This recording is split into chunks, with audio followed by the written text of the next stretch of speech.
오늘 저와 여러분들이 함께 나눌 말씀은 지난번에 이어서 사도행전 5장 33절, 32절에 이어서 33절과 42절의 말씀을 나누려고 합니다. 본문의 말씀을 저와 여러분들이 나누기 전에 이 말씀이 어떠한 배경 가운데 있는지를 우리가 또 살펴봐야 됩니다. 그래서 사도행전 5장 말씀을 보면 33절에 그들이 크게 노하였다라고 시작하고 있는데 왜 노하였는지를 알아야 오늘 저와 여러분들이 나누는 말씀들을 이해할 수 있겠죠. 본문의 내용은 이렇습니다. 시기가 가득한 종교 지도자들이 오늘 본문에서는 대제사장과 사두개인들과 여러 당파라고 이야기하고 있는데 거기에는 바리새인파도 있을 것이고 또 SNF파도 있을 것이고 열심당도 있을 것이고 공예라고 하는 여러 장로들과 어쨌든 나름대로 이스라엘 백성들을 이끌어가고 있는 지도자들, 종교 지도자들이라고 이야기를 하죠. 그들을 이야기하고 있습니다. 이들이 시기가 가득한 채로 사도들을 옥에 가둡니다. 사도들을 옥에 가두자 천사가 옥문을 열고 사도들을 나오게 하지.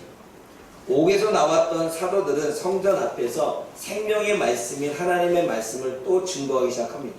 성전에서 말씀을 증거하다가 옥에 앞에 들어갔는데 천사가 성전 앞에서 말씀을 전하라고 한다고 또 성전 앞에서 말씀을 전하고 있는 거예요. 그 여러 사람들이 와서 그들이 성전 앞에서 말씀을 전한다고 하니 종교제도자들이 또 그들을 데리고 옵니다.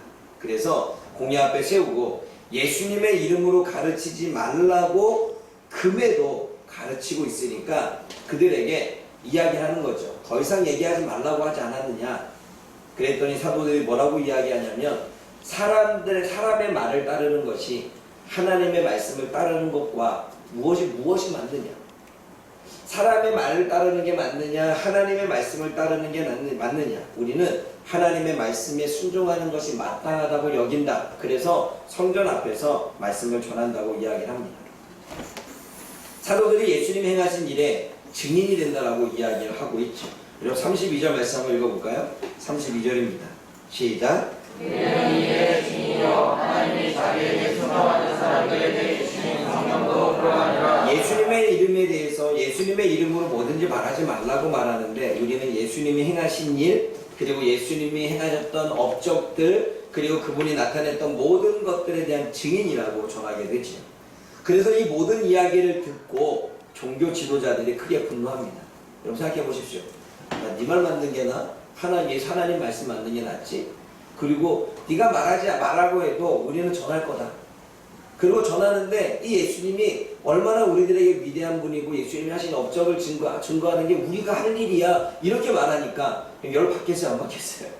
그래서 33절의 말씀이 나옵니다. 33절 말씀 읽어봅니다. 이쪽에 좀 꺼주세요. 에어컨. 33절 읽어봅니다. 시작. 그들이 듣고 크게 노하여 사도들을 없애고자 할세. 그 이야기를 듣고 더 화가 나서 사도들을 죽이려고 합니다. 그런데 바리새인의 존경받는 지도자 가말리엘이라고 하는 율법고사가 딱 나타나 등장을 하면서 이야기를 하죠. 그 공회 안에 바리새인파 중에 가말리엘이라고 하는 율법을 가르치는 교사가 있었습니다. 그 사람이 일어나서 권면하기 시작합니다. 그러면 가말리엘이라고 하는 사람이 했던 권면의 내용은 뭘까요? 근데 여기서 우리가 가말리엘이라고 하는 이름의 뜻을 알아야 됩니다. 이 가말리엘이라고 하는 이름의 뜻은 하나님은 나의 보상자, 하나님은 나의 보수자, 율법을 가르치는 교사, 이렇게 이야기를 합니다. 다시 말해 가말리엘이라고 하는 것은 하나님이 나에게 보상을 주셨다 또는 하나님이 나의 대신 보수하신다, 복수해 주신다 라는 의미를 가지고 있다는 거죠. 그리고 이는 율법교사로 율법을 가르치는 사람이었다는 것입니다. 율법 선생이지요.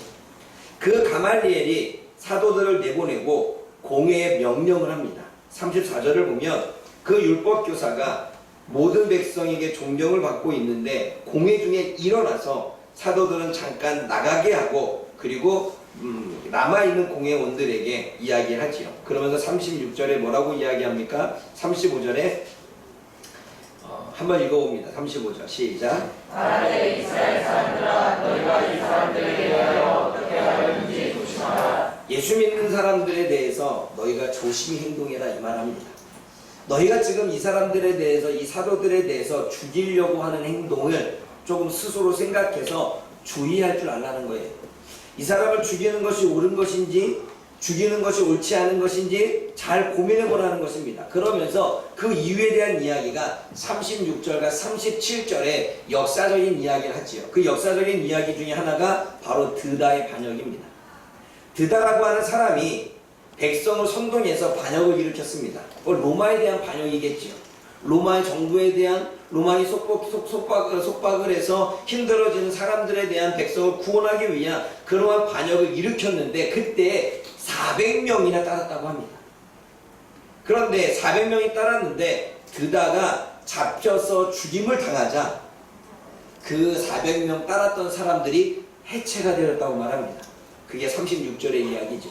36절 읽어봅니다. 시작. 이전에 그다가 일어난 스스로 중간에 사람이 약 400명이나 따르더니 그가 죽임을 당함에 따르던 모든 사람들이 흩어져 없어졌고 그러니까 백성들을 미혹하고 선동해서 반역을 일으켰는데 드다가 죽으니까 그 모임이 해체됐다. 그러면서 37절에는 갈릴리 유다에 대한 이야기를 합니다.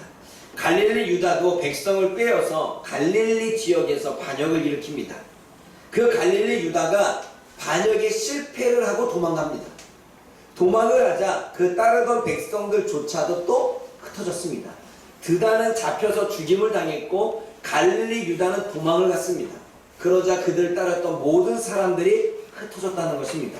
이러한 역사적인 이야기를 하면서 38절에서 39절까지 뭐라고 말하냐면 이 사도들이 이 사람들이 행하고 있는 일에 대해서 상관하지 말고 내버려 둬라. 그냥 상관하지 마라.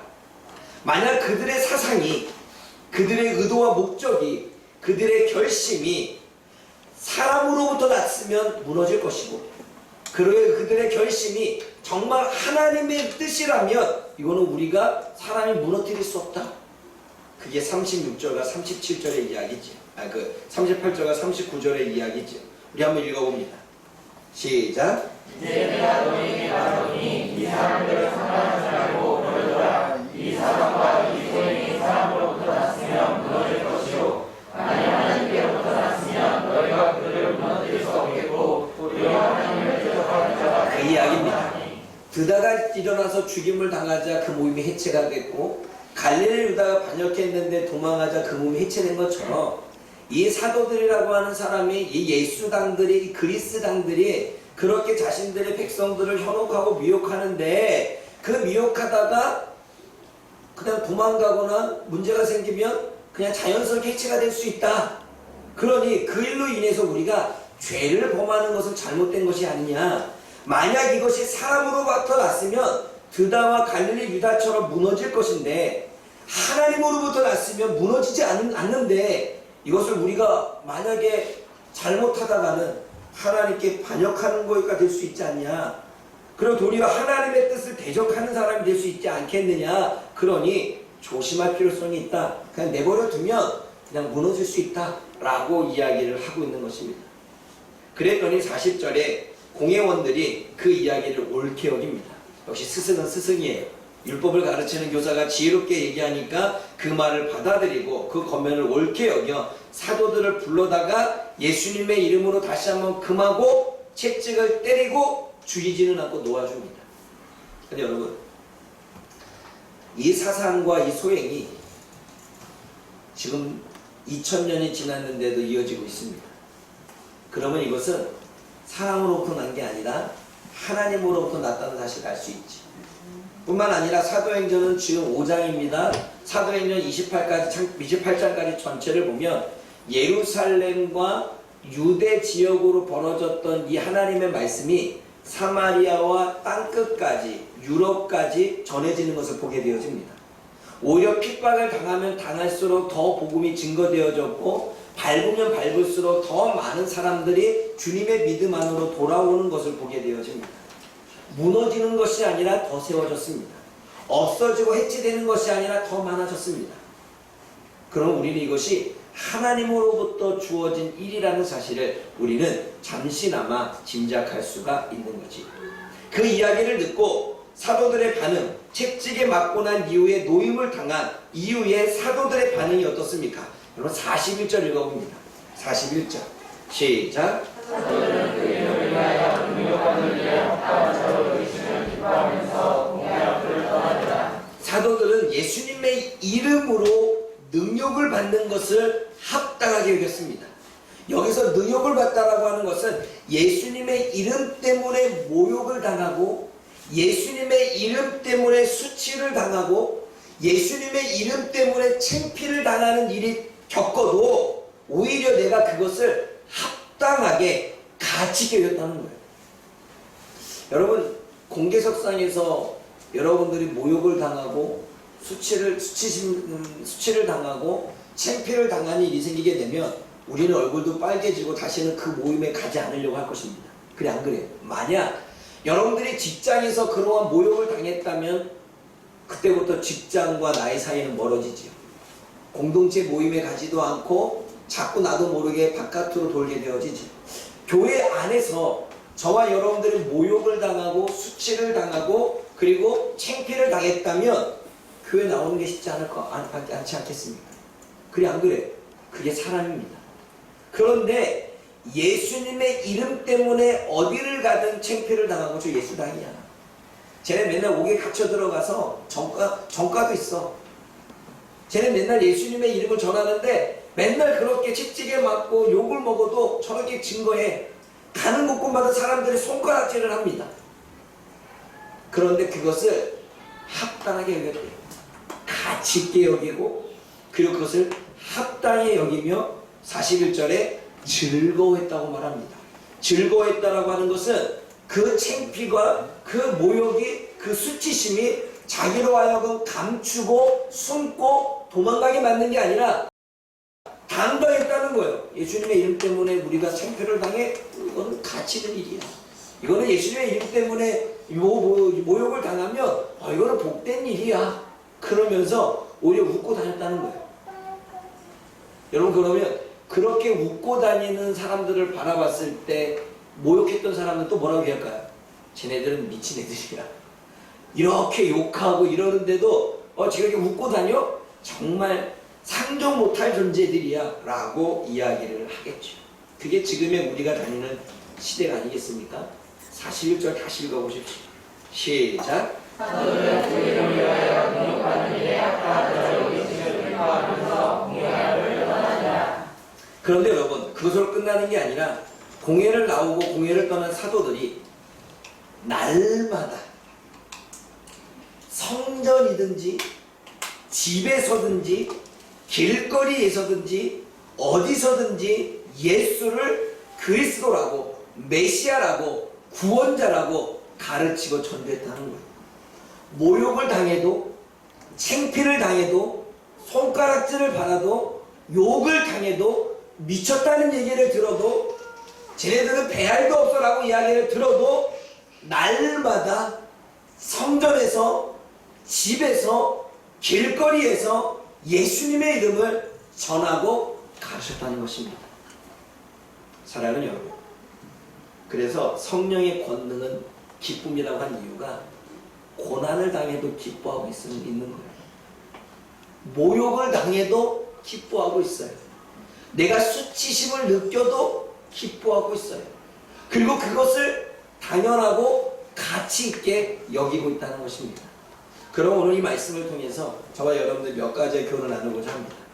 사도들은 공개적인 자리에서 모욕과 수치와 창피를 당했음에도 가르치고 전도합니다.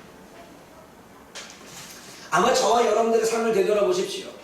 저와 여러분들이 거한 모임의 장소나 여러분들의 단체나 그게 학교 생활이든 친구들 가운데 일이든 직장의 일이든 어떠한 사람들과의 관계든 간에 거기서 내가 수치심을 느꼈다면, 상대방이 수치심을 줬는지 안는지는 모르겠습니다.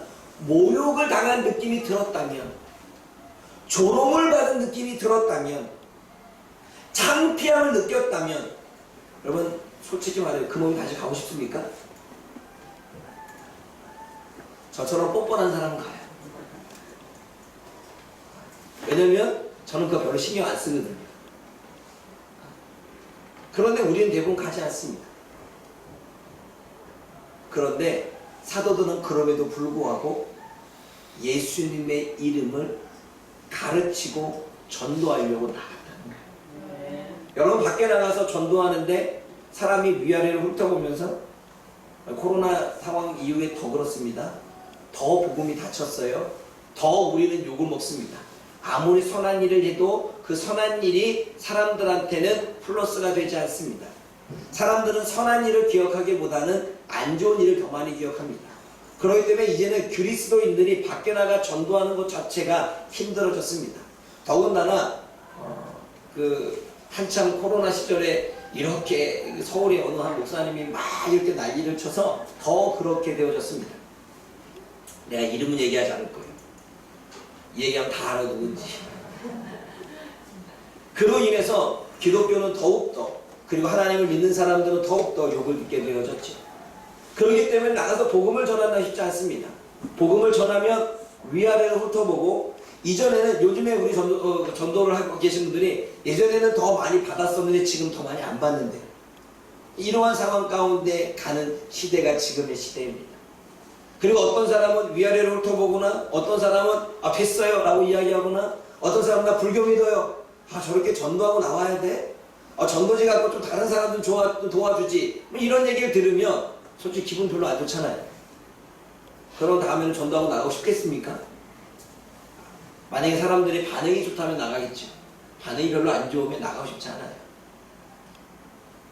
그럼에도 불구하고 사도들은 그러한 모욕과 수치와 창피를 당해도 가르쳤고 그리고 전도했다. 대단하지 않습니까?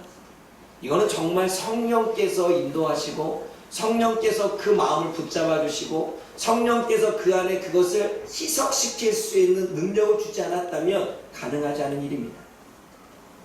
그러기에 이것 또한 성령의 권능이죠. 그런데 사도들은 예수님의 이름으로 인한 핍박과 고난과 고통을 가치 있는 걸로 이겼다는 거예요. 사도들에게 고난은 면류관이었습니다. 예수님의 이름 때문에 받는 고난은 면류관이었습니다. 예수님의 이름을 전함으로 당하는 모욕은 면류관으로 여겼습니다. 예수님의 이름으로 가르쳤을 때 그 사람의 나를 위아래로 훑어봤을 때 그 창피함이 자신에게는 가치 있고 의미 있고 면류관으로 여겼다는 거예요. 여러분, 사람은 누구나가 예수님을 믿음으로 당하는 고난도 있지만 자신이 잘못해서 당하는 고난이 있습니다. 자신이 잘못해서 받는 고난은 창피를 좀 겪어야 돼요. 그런데 예수님의 이름 때문에 당하는 고난은, 예수님의 이름 때문에 당하는 핍박은 우리가 더 당당해야 됩니다. 근데 우리는 당당하지 못합니다. 그게 가치 있는 것을 여기지 못합니다. 여러분들이 예수님을 믿기 때문에 직장 안에서 고난을 당하십니까? 가치 있는 일이에요. 여러분들이 예수님의 이름 때문에 말씀을 지키려고 말씀대로 순종하면서 핍박을 당하고 있습니까? 가치 있는 일입니다. 여러분들이 하나님을 믿기 때문에 그 하나님의 믿음의 백성의 가치관을 가지고 때로는 손해를 보려고 하고 때로는 이상한 사람 취급을 당하고 때로는 환자라고 사람들에게 일킴을 당하고 사람들이 바보 같다고 여기는 그러한 것을 듣고 있습니까? 가치 있는 거예요. 내가 잘못해서 받는 모욕은 가치 있는 게 아니고 내가 실수를 통해 내 잘못을 통해 받는 것이니까. 그러나 내가 실수하지 않고 내가 잘못하지 않았지만 오직 예수님의 이름, 오직 예수님의 복음, 오직 예수님의 말씀, 오직 진리를 전하다가 당하는 고난이라면 가치 있는 일입니다. 그것은 생명의 면류관이고 그것은 충성의 면류관입니다. 아멘? 아멘? 그러므로 저와 여러분들은 예수님의 이름 때문에 예수님을 믿음으로 인해 예수님의 말씀대로 살려고 하면서 그렇게 고난을 당하고 핍박을 당하고 업신을 당하고 무시를 당한다면 가치 있게 여기고 기뻐하십시오. 아멘? 아멘. 그래야 되는 것입니다. 또 사도들은 예수님의 이름을 전하고 사역하는 것을 즐거워했습니다. 왜냐하면 예수님의 이름을 전하는 것은 가치 있는 것이고 가치 있는 말씀이고 가치 있는 복음이었습니다. 또 그 복음은 영혼을 살리는 말씀이고 영혼을 살려내는 복음이었기 때문에 예수님의 말씀을 진리로 여겨서 그것 때문에 받는 고난이라면 가치 있어요. 여러분 요즘에 1대 2대 7이라고 하는 부분 아십니까? 1대 2대 7은 아무도 관심이 없다는 거예요. 복음을 전해도 말씀을 전해도 관심 자체가 없어요. 2는 전하면 대적하는 사람입니다. 반대하는 사람입니다. 1은 믿고 따르는 사람이에요. 비율로 보게 되면 10명 중에 믿고 따르는 사람은 1사람, 반대하는 사람은 2사람, 무슨 말을 해도 관심이 없는 사람은 7사람. 그런 것 같죠?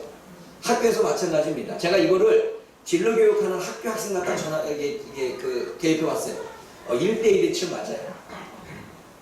7은 뭐예요? 다 진로교육을 하기 위해서 열심히 준비해서 갔는데 7은 관심이 없어요. 세상이 어떻게 바뀌든 미래가 어떻게 달려지든 어떠한 직업이 생기고 어떠한 직업이 사라지든 관심이 없어요. 2는 꼭 배워야 돼요? 잠자는데 왜 깨워요? 이래요. 그 중에 1은 집중해서 들어요. 질문도 해요. 그럼 100명이라면 10명은 관심을 갖고 20명은 반대를 하고 70명은 관심이 없다는 거예요. 그분이 그러더라고요. 누가? 그 한 명, 그 1%를 위해서 내가 최선을 향해 준비하고 최선을 다해 복음을 교육을 한다라고 이야기를 합니다. 저도 그렇습니다. 제가 오늘 설교를 준비할 때 이 설교를 준비하면서 무수히 많은 생각들을 하겠죠. 그런데 이 설교를 전해도 죄송합니다. 7은 관심이 없어요. 이게 정말 나에게 중요한 말씀인지 성령의 기쁨이 나에게 얼마나 필요한 것인지 관심이 없어요. 내가 그렇게 신앙생활하는 것이 좋은 것인지 좋지 않은 것인지 관심이 없어요. 2은 반대. 즉 반대하니까 안 나오겠죠. 1은 이 말씀은 일주일 동안 나의 삶에서 나의 가치관에서 나의 인생에서 필요한 말씀이라 여겨서 귀 기울여 듣는 거죠. 저는 이 1%를 위해서 말씀을 준비합니다. 아멘. 제가 지난번에 봉일천 중학교를 갔을 때 봉일천 중학교 교장 선생님이 진로교육하는 사람도 놓고 우리 학생들을 위해서 한마디만 하고 나가겠다고 해서 하더라고요. 그래서 그분이 이런 얘기를 하더라고요. 가랑비에 옷이 젖듯 이 아이들은 수없이 많은 교육을 받았고 많은 수업을 들었고 그리고 내가 조금 의역해서 해석을 하는 거예요. 많은 사람들에 의해서 진로교육을 받았습니다. 그런데 그때에 깨어진 사람도 있겠고 아니면 그때에 자극을 받았지만 깨어지지 않았다면 오늘 이 시간을 통해서 또 깨어질 사람이 있겠죠. 그 사람을 위해서 오늘 수고해 주십시오 라고 그러더라고요. 저는 그 교장 선생님 말에 참 저거는 교육자다. 그렇지 않습니까? 아이들이 수없이 많은 교육과정을 거칩니다. 초등학교, 중학교, 고등학교, 대학의 과정을 겪으면서 그 과정 속에 삶의 의미와 공부의 의미와 그리고 내 미래에 대한 의미를 어떤 아이는 초등학교 때 깨달은 사람도 있고 어떤 학생은 중학교 때 깨달은 사람이 있고 어떤 사람은 고등학교, 어떤 사람은 그렇게 졸업하고 난 이후에 사회생활하면서 깨달은 사람도 있겠죠.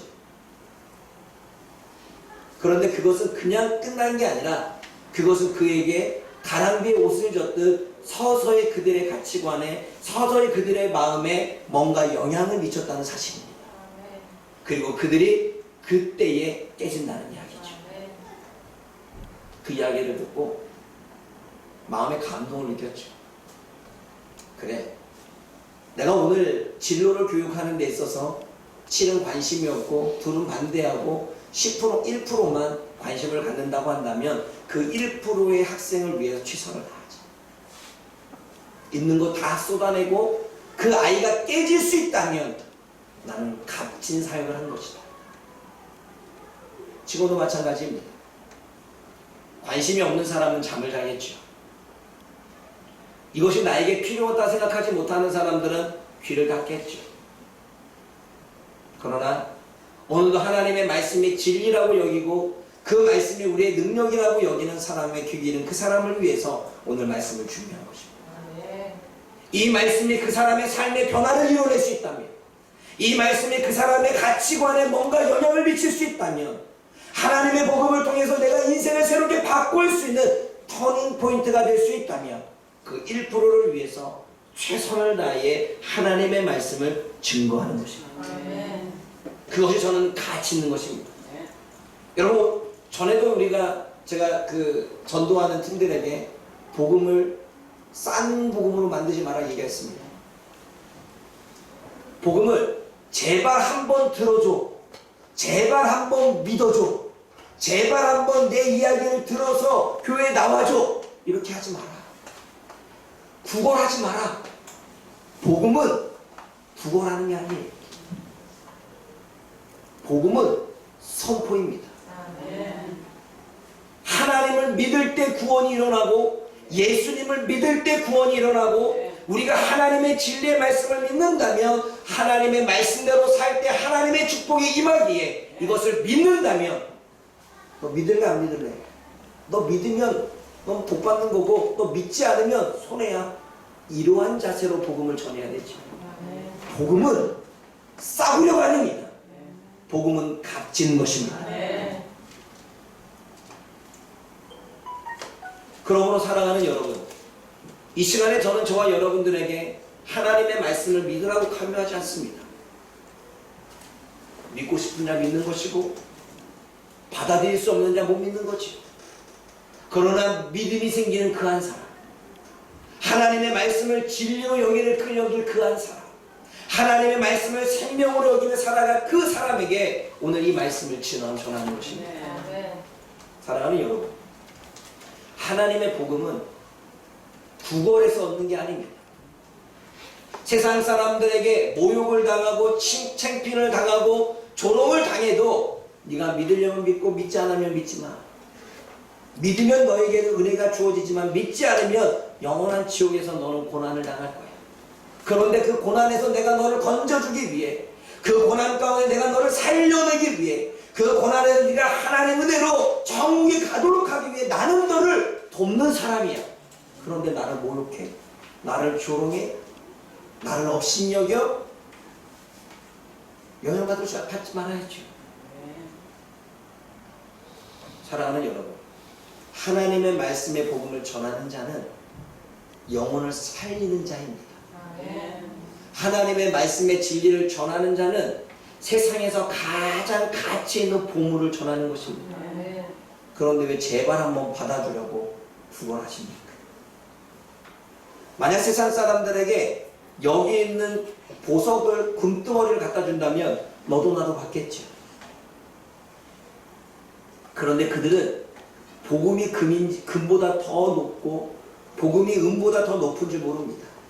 잠언서에 보게 되면 지혜가, 하나님의 말씀이 금보다도 낫고 은보다도 낫고 진주보다도 낫고 보석보다도 귀하다고 나옵니다.